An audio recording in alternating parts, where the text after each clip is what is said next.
suivez la télévision Isanganiro. Bienvenue, chers téléspectateurs, à ce journal dont voici les principaux titres. 90% des personnes vivant avec le VIH sont au courant de leur état sérologique et sont sous traitement. C'est une déclaration faite par le ministère de la Santé publique au moment où aujourd'hui le monde célèbre la journée internationale de la lutte contre le sida. Vous aurez les détails au cours de ce journal. Et après les états généraux qui se sont déroulés ce mois de novembre, la télévision Isanganiro a voulu recueillir les avis de certains participants dans ces assises. Quelques responsables des médias, des partis politiques et la société civile se sont exprimés. Certains déplorent quelques irrégularités à corriger. Les détails, c'est tout de suite.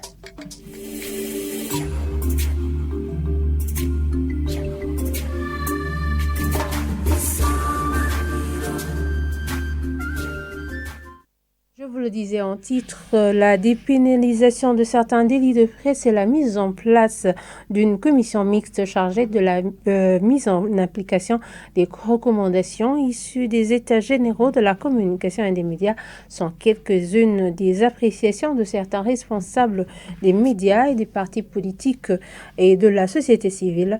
Malgré cet état de fait, ils déplorent quelques irrégularités à corriger. Suivez-les. En ce qui concerne la dépénalisation des délits de presse, c'est un aspect très important qui n'était pas mentionné dans la loi sur la presse de 2018. Il importe aujourd'hui que les délits de presse ne soient pas considérés comme des délits qui doivent être sanctionnés ou punis par les lois ordinaires, mais de voir la particularité du métier de journalisme, du métier de journalisme et de ne pas considérer les délits normaux comme les délits de presse. On a demandé qu'il y ait un comité, et ça a été accepté, un comité mixte qui va faire le suivi dans le but d'aller plus loin.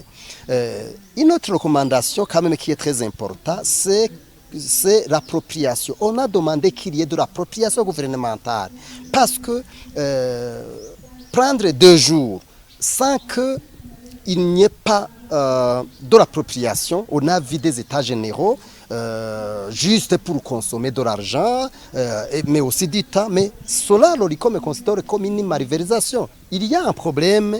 Pourquoi? Parce que 2 jours, quand même, on ne peut pas tout dire. Et il faudrait au moins 4 ou 5 jours, si c'est possible, pour que donc, tout soit vraiment dit.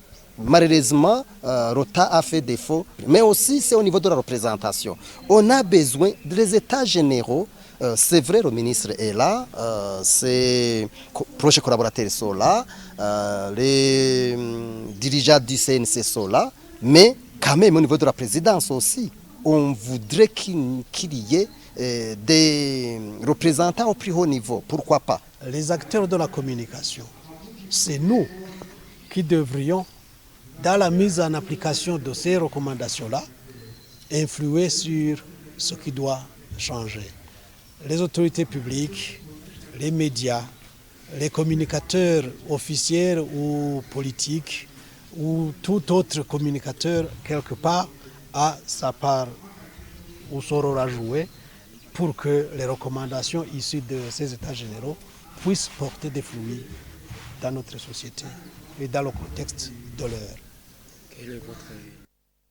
Et le Burundi se viendrait devant parmi les pays de l'Est et du centre de l'Afrique en termes de performances réalisées dans la lutte contre le sida, et notamment que 90% 90% des personnes vivant avec le VIH ont connu leur statut Dr Olivier Ndjimbélé, secrétaire permanent au ministère de la Santé publique, l'a déclaré ce jeudi 1er décembre, journée mondiale dédiée à la lutte contre le sida. Cette année, les festivités se dérouleront au Burundi en date du 8 décembre. Suivez-le. Chivugo cahariwe umunsi mpuzamakungu wo kurwanya umugera wa sida uyu mwaka ni duharanire gutunganirizwa kumwe mu bikorwa byo kurwanya umugera wa sida. L'édition 2022 de la Journée internationale de lutte contre le sida est célébrée sous le thème « Œuvrons pour un accès égal aux services de qualité, de lutte contre le VIH et aux opportunités offertes par la science ». Ce thème nous interpelle tous à mettre en exergue toutes les actions exécutées dans la lutte contre le sida et la discrimination des porteurs de cette maladie. Cette journée arrive au moment où nous sommes en train de clôturer le plan national de lutte contre le sida de 2018 à 2022, un programme qui a été une réussite. Nous vous annonçons que le Burundi vient en première position parmi les pays de l'Afrique de l'Ouest et de l'Afrique centrale qui affichent des progrès spectaculaires dans la lutte contre le sida. En effet, 90% des personnes vivant avec le VIH-Sida ont connu leur statut. 98% avaient été mis sous traitement antirétroviral et 90% avaient supprimé la charge virale. Ces performances sont le fruit des efforts du gouvernement et l'apport de la première dame du Burundi, du personnel de santé, des animateurs socio-communautaires, différentes ONG, les hommes et les femmes d'église, les hommes et les femmes des médias, mais aussi les associations des malades du sida. Nous apprécions par ailleurs l'action des partenaires du gouvernement dans ce secteur qui ne ménagent aucun effort dans la lutte contre le sida. Nous citons ici le Fonds monétaire international, PEPFAR, programme de USAID, l'Organisation mondiale de la santé, l'UNICEF et l'UNFPA. Au Burundi, cette journée de lutte contre le sida sera célébrée le 8 décembre courant au stade Ingoma de Gitega, la capitale politique. Ngaha mu gihugu cacu umunsi mpuzamakungu hari kurwanya sida uzohimbazwa kw'igenekerezo rya 8 Kigarama uyu mwaka wa 2022 ku kibuga c'inkino Ingoma ku mugwa mukuru wa politike Gitega. Dr Olivier Ndjimbélé a été traduit en français par notre confrère Armel Moutoré et continuons ce journal par cette page de l'économie. Les entrepreneurs burundais, surtout les jeunes et les femmes, n'ont pas encore suffisamment été sensibilisés sur les avantages qu'a le Burundi d'avoir été intégré dans la zone de libre-échange continentale africaine ZLECAf lors d'une table ronde pour mettre en évidence les opportunités de cette zone pour les petites et moyennes entreprises dirigées par les jeunes et les femmes burundaises. Ce mercredi, Eric Balegensavé, secrétaire exécutif de l'ACOBU, parle d'une occasion pour sensibiliser les acteurs économiques pour bien se préparer à tirer profit de ce marché autant large, plutôt de ce marché africain large. Suivez-le. Le but de la ZLECAf ou la mission de la ZLECAf, c'est d'abord la création d'un marché unique, mais aussi libéraliser les marchandises, mais aussi les services. L'autre mission ou l'autre but, c'est que c'est la facilitation des capitaux, la facilitation des échanges, mais aussi la facilitation de circulation des personnes et des biens, mais aussi des services. Pour le moment, je ne peux pas dire que la ZLECAf est déjà beaucoup sensibilisée au Burundi, parce que d'ailleurs la ZLECAf, je dirais que elle est nouveau ratifiée par le Burundi, parce que c'est déjà ratifié au mois d'août en 2021. Il faut quand même qu'il y ait une sensibilisation plus forte pour que les Burundais puissent quand même connaître les missions, les avantages, les défis qu'on peut rencontrer en entrant bien sûr dans la ZLECAf. Les jeunes entrepreneurs n'ont pas quand même des moyens suffisants pour qu'ils puissent entamer les activités ou financer les projets. Nous avons ciblé ces jeunes femmes entrepreneurs parce que chaque année, il y a une sommet qui est prévue à Arusha, donc au niveau de l'Afrique. Dans les années passées, c'était au niveau régional, mais depuis l'année 2021, c'était au niveau de l'Afrique. C'est-à-dire que Les jeunes et les femmes entrepreneurs africains se rencontrent à Arusha pour quand même échanger d'expériences, acquérir des connaissances. Et puis, ils retournent dans les pays pour échanger avec d'autres jeunes et femmes entrepreneurs qui n'ont pas participé dans ce sommet. Ici, nous avons invité aussi beaucoup de partenaires au développement des entreprises pour qu'ils puissent quand même financer ces jeunes et femmes entrepreneurs afin qu'ils puissent participer massivement dans ce sommet à Arusha. Clôturons ce journal par cette page de la sécurité. La police du Burundi a montré ce jeudi deux groupes de personnes accusées de vol à main armée. Pierre Mouliquier, porte-parole au ministère en charge de la sécurité publique, regrette que parmi ces personnes figurent celles libérées par la justice pour les mêmes forfaits. Elle appelle la justice à prendre les dispositions nécessaires pour que de telles personnes ne reviennent pas commettre les mêmes délits au sein de la société. Je vous propose de le suivre.